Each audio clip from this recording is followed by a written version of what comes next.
Do you ever watch a movie or your favorite Netflix show, and after just a few lines, it feels like the characters are speaking at high speed? The words blur together. You catch one here, another there, but mostly it sounds like noise. By the time you've understood a sentence, the actors are already 3 ahead. Frustrating, right? I've been there too. And here's the truth nobody really tells you. It's not your fault. Fast English isn't actually faster than other languages. It only sounds fast because of the way native speakers connect and reduce words. That's what we're going to fix today. Welcome back to Talk Easy, English Podcasts. I'm Laura, your English learning companion and your host. In this series, I'll take you step by step through the secrets of natural speech, why English feels so fast, and the best exercises to finally train your ears. By the end, you'll have a clear roadmap to understand English in movies, conversations, and podcasts without feeling lost. So, let's start with the basics. Why does English sound so fast? The 3 big reasons. First, connected speech. In textbooks, you learn sentences word by word. What are you doing? But in real life, it becomes, what you doing? Another example, did you eat? Did ya eat? Even jeet in casual speech. Everything blends together. Second, reductions. English speakers love shortcuts. Going to, gonna, want to, wanna, got to, gotta. If you're waiting to hear the full form, you'll miss what's actually being said. Third, unstressed words. Not every word gets equal weight. Take, I went to the store. In textbooks, every word sounds clear. In real life, I went to the store. 2 and the almost disappear. Put all 3 together, connections, reductions, and unstressed words, and English feels like a blur. But once you recognize these patterns, the blur turns into something you can follow. A simple analogy. Think of fast English like a train. If you try to chase every carriage, you'll get exhausted and give up. But if you step back, recognize the shape and rhythm of the train, you'll see the whole thing clearly without running after each part. That's how listening works. You don't need every word, just the rhythm, the keywords, the main idea. Let's practice together. Say this slowly. What are you going to do now?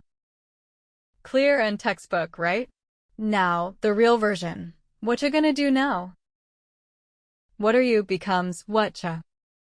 Going to becomes gonna. Say it with me. What you gonna do now? Now again, faster. What you gonna do now? See? Your brain is already starting to adjust to how English really sounds.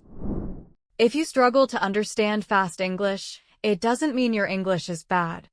It just means you were trained on classroom English, not real-world English. From today, we flip that. With practice, your ears will adapt. Step by step, your brain will connect these sounds automatically. Here's your mini challenge before the next part. Find one short scene from a show or movie you love. Play it once slowly, subtitles allowed. Then play it again at full speed. Don't panic. Just notice the differences. That simple awareness is your first step toward mastering fast English. And this is only the beginning. In the next part, we'll dive deeper into the most common reductions, everyday shortcuts like gonna, wanna, gotta, lemme, dunno. Once you know these, fast English becomes far less scary. Stick with me, we're just getting started. What are reductions? Let's talk about one of the biggest reasons English sounds fast, reductions. Reductions happen when we make words shorter and smoother in casual speech. Native speakers don't even realize they're doing it, but to learners, it feels like whole words are disappearing. Think of reductions as shortcuts in spoken English. Just like we write do not don't, in speech we shorten even more. Once you recognize these shortcuts, fast English stops sounding like noise. So let's break down the big ones and practice them together. Reduction 1. Textbook, I am going to study tonight. Real life, I'm gonna study tonight. Even faster, I'm gonna study tonight. Say it with me, I'm gonna study. Now again, I'm gonna study. Strange at first, but your brain will start hearing it naturally. Reduction 2. Textbook, do you want to go out? Real life, do you want to go out? Say it fast, wanna go. Reduction 3. Textbook, I've got to go. Real life, I gotta go. Even faster, I go. Say it, sorry, I gotta run. Reduction 4. Let me check. Let me check. Let me know. Let me know. Say it, let me think. Reduction 5. Give me a second. Give me a sec. Give me some water. Give me some water. Say it, give me a break. Reduction 6. I don't know what to say. I don't know what to say. Say it casually, I don't know. Reduction 7. Tell them to come. Tell them to come. Give them a call. Give them a call. Say it, I'll see them tomorrow. Reduction 8. Did you eat yet? Did ya eat yet? Even faster, eat yet? Great work today. You now know the most common reductions that native speakers use every single day. But this is just the start. Because knowing the reductions is one thing, but training your ears to actually keep up in real time is another. In the next part, we'll go into the most effective listening strategies: shadowing, the 1-minute rewind, dictation, and the echo method. This is where the real training begins, so don't go anywhere. So far, we've looked at why English sounds fast, and we've practiced the most common reductions.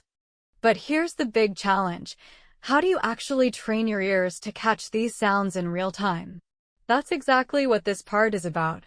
I'll share the same exercises that actors, public speakers, and successful English learners use to go from I catch one word out of 10 to I can follow the whole conversation.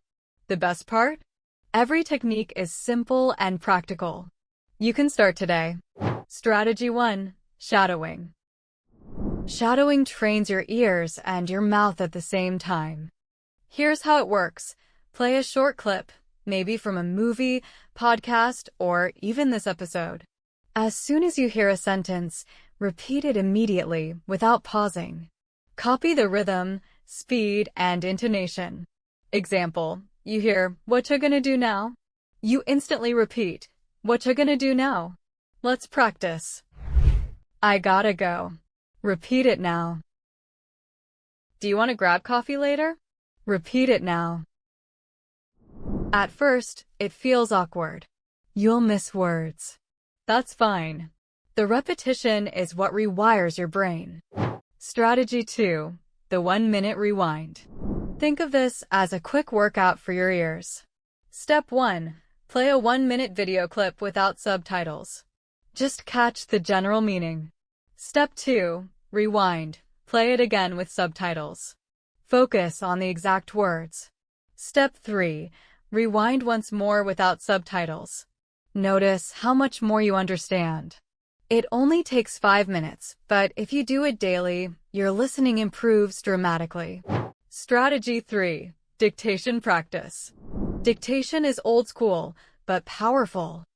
Play a short 10-second audio clip. Try to write down exactly what you hear. You'll probably miss small words like to or of. That's normal. Listen again 2 or 3 times, then check with subtitles. Quick practice. Listen carefully. I shoulda told you earlier. Did you catch it? The textbook version is I should have told you earlier. In fast speech, it becomes I shoulda told you earlier. That's the power of dictation. It sharpens your ears to notice the hidden sounds. Strategy 4. The echo method. This one is fun and intense. Play a short sentence. Immediately repeat it like an echo at the same speed and tone. No pausing, no slowing down. Example, original. I can't believe he said that. Your turn. I can't believe he said that. It feels hard at first, but just like a workout, your reactions get quicker every time. Strategy 5. Active listening. This strategy trains you to focus on what really matters, stressed words. When people speak fast, not every word is clear. Some are stressed, others shrink. Listen to this. I really don't want to go. Which word stood out? Really. That's the emotion word. Even if you miss the rest, you know the feeling. So instead of chasing every single word, listen for the stressed ones. They carry the meaning. Strategy 6. Repeat after pause. This one is perfect if you're just starting. Play a clip. Listen to one sentence. Pause. Then repeat it exactly as you heard it. Move to the next sentence. It's slower than shadowing, but it gives you time to copy the pronunciation and rhythm more carefully. Mini challenge. Pick just one of these exercises and do it for 5 minutes today. Shadow a Netflix scene. Write one dictation sentence. Try the echo method. It doesn't matter which one, what matters is consistency. You now have a toolkit of powerful strategies: shadowing, 1-minute rewind, dictation, echo, active listening, and repeat after pause. Each one is a workout for your listening muscles. But there's one more thing we need to talk about: mindset. Because even if you know the techniques, if you keep translating in your head or chasing perfection, you'll still feel stuck. That's where we're going next. In part 4, I'll show you how to think in English, focus on meaning, and stay confident even when you don't understand every single word. This is the part that changes everything. The translation trap. Let me ask you honestly, do you still translate in your head? A lot of learners do. You hear a sentence in English, translate it into your native language, understand it, then translate back to respond. Sounds logical, right? But here's the problem. While you're busy translating, the speaker is already 10 sentences ahead. It's like trying to run a marathon in heavy boots. You'll never keep up. So here's the shift. Stop translating word by word. Instead, train your brain to hear phrases and chunks as single ideas. Example. What are you doing? Don't think what are you doing. Just hear it as one idea. What you doing? Another one. Do you want to grab some coffee later? You don't need every word. The key ideas are wanna coffee later. That's enough to understand the meaning. Focus on meaning, not perfection. Here's a secret. Even native speakers don't catch every word. Picture 2 Americans in a noisy cafe. One mumbles. The other misses a word. Do they stop and panic? No. They keep going because they caught the main idea. That's what I want for you. Don't chase perfection. Chase the message. So the next time you hear fast English, don't think, I missed a word. Think instead, I got the idea. That's enough. Confidence through small wins. When I was learning English, my first conversation with a native speaker, honestly, I understood maybe 60%. But I smiled, caught the keywords, and replied with what I knew. And it worked. The conversation kept going. That little success was a breakthrough. My brain thought, wait, I can do this.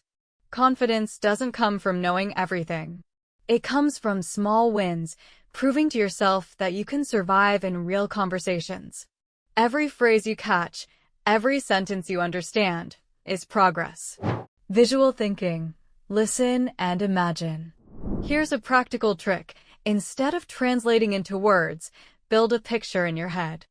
For example, she ran out of the house, jumped in the car, and drove off without saying a word. Don't translate. Just see it like a movie, a woman rushing, jumping into her car, driving away. That image is faster than translation. And it's exactly how native speakers process language. They don't break sentences into words. They see the meaning as a scene. The fast train mindset. Remember earlier, I compared fast English to a train? Here's the deeper truth. You don't need to chase every carriage. You just need to notice the direction of the train. So when you hear fast English, catch the stressed words. Notice the tone and emotion. Fill in the rest with context. That's how your brain adapts. And over time, you'll realize you don't need to hear 100% of the words to understand 100% of the meaning. Your mindset challenge. Here's your challenge for today. Next time you listen to English, a YouTube video, a podcast, or a movie, don't pause when you miss a word. Keep going. At the end, ask yourself one question. What was the main idea? Don't measure perfection. Measure meaning. This was the mindset shift. Stop translating, focus on chunks, celebrate small wins, and picture meaning in your mind instead of chasing words. Fast English isn't your enemy. It only sounds impossible because of connected speech, reductions, and stress. With the right techniques, consistent practice, and the right mindset, you can absolutely understand it. Think of it like building muscle. At first, every workout feels heavy. But with repetition, you get stronger. Listening works the same way. Every minute of practice makes your ears sharper. And one day soon, you'll realize, I'm watching a show in English and I don't need subtitles. I'm talking with a native speaker and I can keep up. That moment is coming for you. Thank you for sticking with me through this journey. You now have the knowledge, the tools, and the mindset to finally understand fast English. If this episode helped you, subscribe to Talk Easy, English podcasts, and share it with someone who's also learning. And I'd love to hear from you in the comments. What's one reduction or phrase you're going to practice today? Remember, it's not about perfection. It's about progress, every single day. Keep listening. Keep shadowing. Keep celebrating your small wins. Soon, fast English won't feel fast anymore. It will just feel like English. I believe in you. And I'll see you in the next episode.